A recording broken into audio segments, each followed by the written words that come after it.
Hello everyone, welcome back to the part 2 of the end of term 3 exam videos. I am Justin D'Souza, your math teacher, and this is my channel Best Math.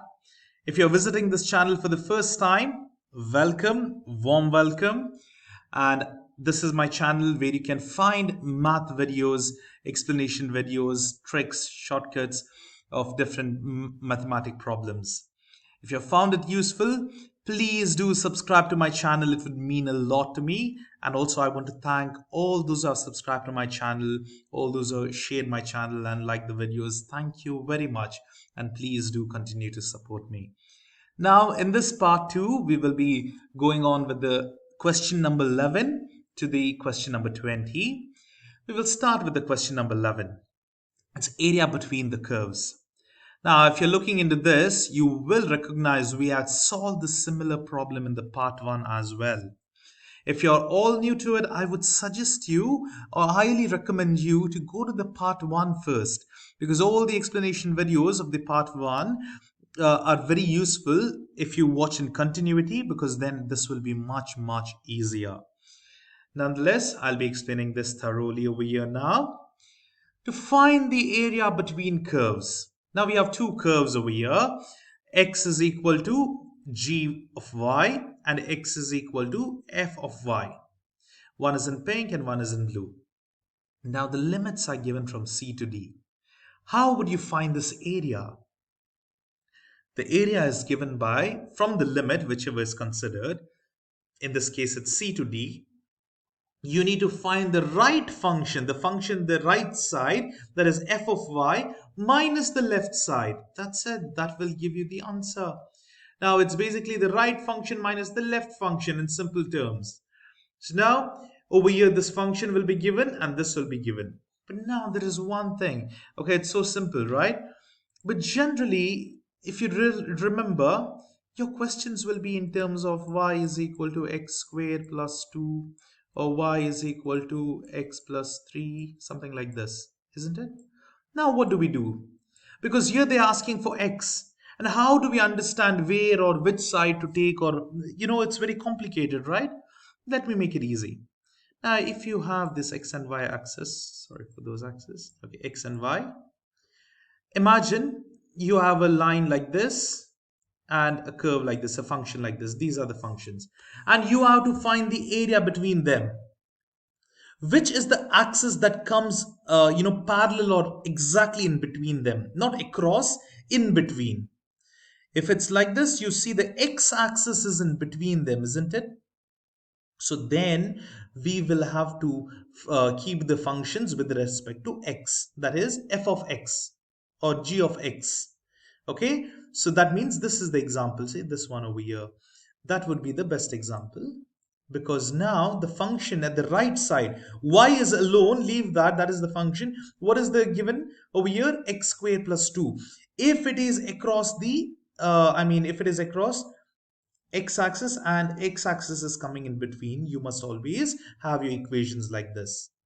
But now look over here, it is f of y, and you see this, sorry, this is the y-axis and the y-axis in between the two functions.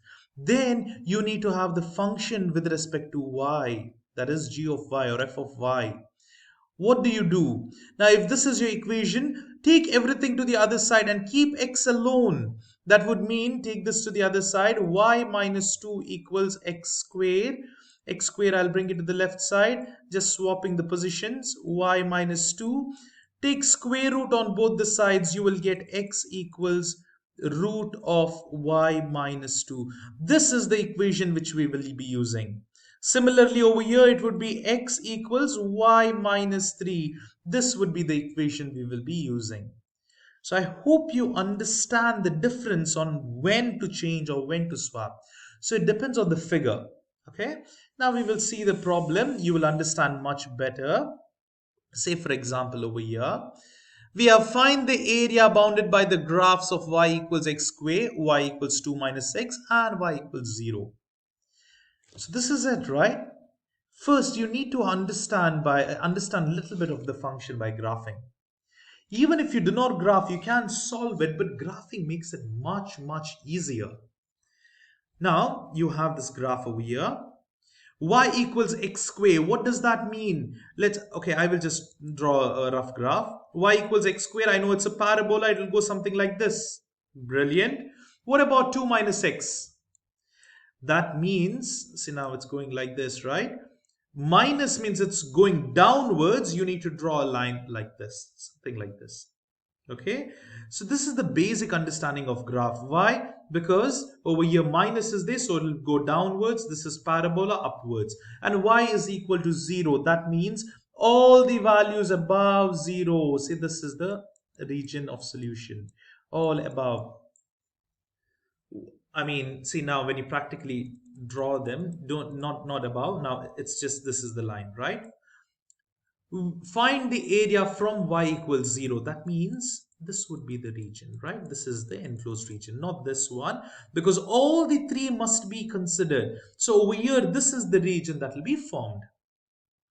Okay, that is the basic understanding. Now you can see over here, it is just like that, x squared. This is the 2 minus x, and y is equal to 0. Now, if you look closely, you will understand which axis is along this. That is the y-axis over here, isn't it? If it is x, yes, x also can be solved. But you know there are two separate limits. From here to here, it's a different function. For x, it is upper minus lower. See, upper minus lower, upper minus lower. Whereas for y-axis, if you're solving with respect to y-axis, look over here. Right function minus left. Class, that's it. So this is the thing. Now we will see, after this basic understanding, we will rearrange these terms, rearrange them and get in terms of x. That means, okay, it is in terms of y. Get x is equal to, okay, what I mean over here is, get x is equal to everything else.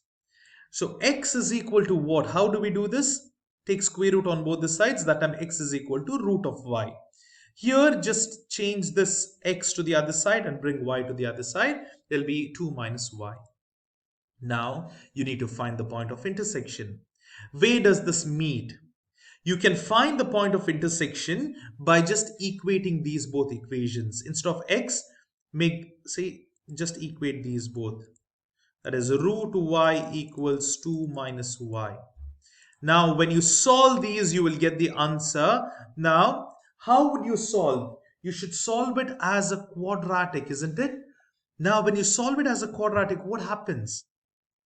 You can't solve it directly now because square root, it's very complicated. How do you do it? It's sorry, not quadratic. You need to remove the square root. That's what I meant over here.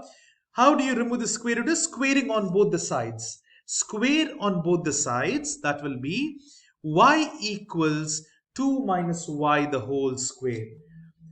Now, when you have y equals 2 minus y the whole square, how do you simplify this? It is 2, I'll just write over here, a minus b the whole square.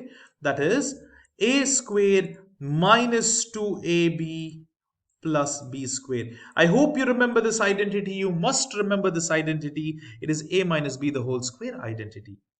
Now, directly solve this up. It will be 2 square, that is 4. I'll directly write it over here.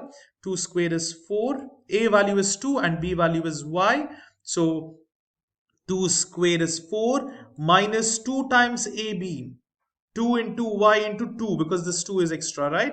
2 times 2 is 4 and y plus y square.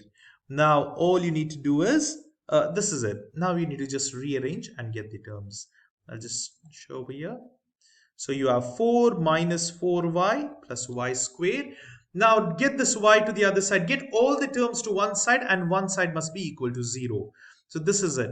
You're equating everything to 0. Why do we do this? Because now we can easily solve it in calculator using more, 5 and 3. And now what you can do is put the coefficients 1, minus 5, and then we have 4 and solve. We are getting 4 and 1. Now let's keep both those values in our minds. So 4 and 1, right? So what is the initial value given over here? It's 0. So we know one of the limit is 0 on the y-axis because we're dealing with the y-axis. In the formula, we know it will start from 0 over here or over here. But what are the values? We got 1 and 4. So 1 is the nearest one. So first intersection point is at 1. So we will take 0 and 1. If it was -1, -4, we would have taken -1 to 0. Okay, always the lower value to upper value. But the problems will be accordingly given. We don't take 4 because 4 is another meeting point, but we have got this, we need just this area already. Okay, so we take 0 and 1, and therefore 4 is beyond the limit, we ignore it. Now last one is to substitute it in the formula and solve. This was the formula we saw, integral CD f of y minus g of y dy. All you do is, what is the right function? Right is 2 minus y minus square root y dy from 0 to 1. Put it in the calculator. It is very straightforward. Use this symbol over here, integral, definite integral. And then you just use the brackets. 2 minus, there is no y value, so use x minus, square root alpha x. Just remember that is that though it's x, we are just using that as a variable. Okay, and then limits are from 0 to 1, and here you get the answer. Take a while. It's 0.8333 units square because it's the area. That's it. So that is the answer. That's how we solve it. Very straightforward. Please make sure you solve by using the same method, then all are solvable. And all the methods are over here. See, it is same like what we had done, but over here there is no square. Okay, we had square over here, and then everything is same. So you can see here what will happen. 2 minus y minus y. Why? Because there is no square. The other one we had square over here. That was the difference. The answer is 2.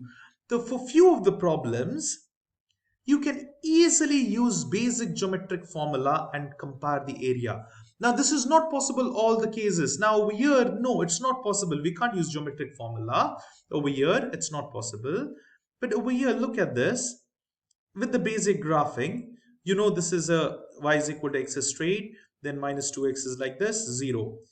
What is the intersection? Over here, it is 0 and 2. Then we can use the triangle formula, half base into height. Base is 2 and height is 1. We get that in the intersecting points. 2, 2, the answer is 1.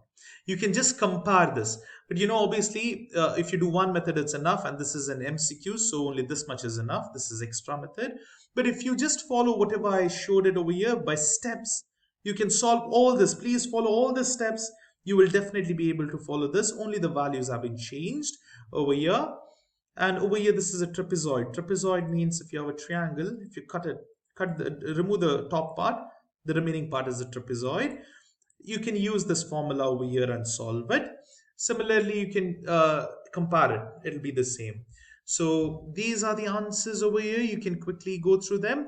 Just the method which I just told you, and then you can easily solve. And please go back to the first topic and second topic as well, because we had solved them. See, some of they were similar. Now, some of only the differences over here along the y-axis, the right and minus the left function. In the first topics, we did upper minus lower function. Some of the functions are given directly as x is equal to y and everything. It's very easy to solve them, and sometimes you need to change them and then solve. All the problems are solved, and the graphing is also given. So please solve it by yourself and then look for the answers. That's it.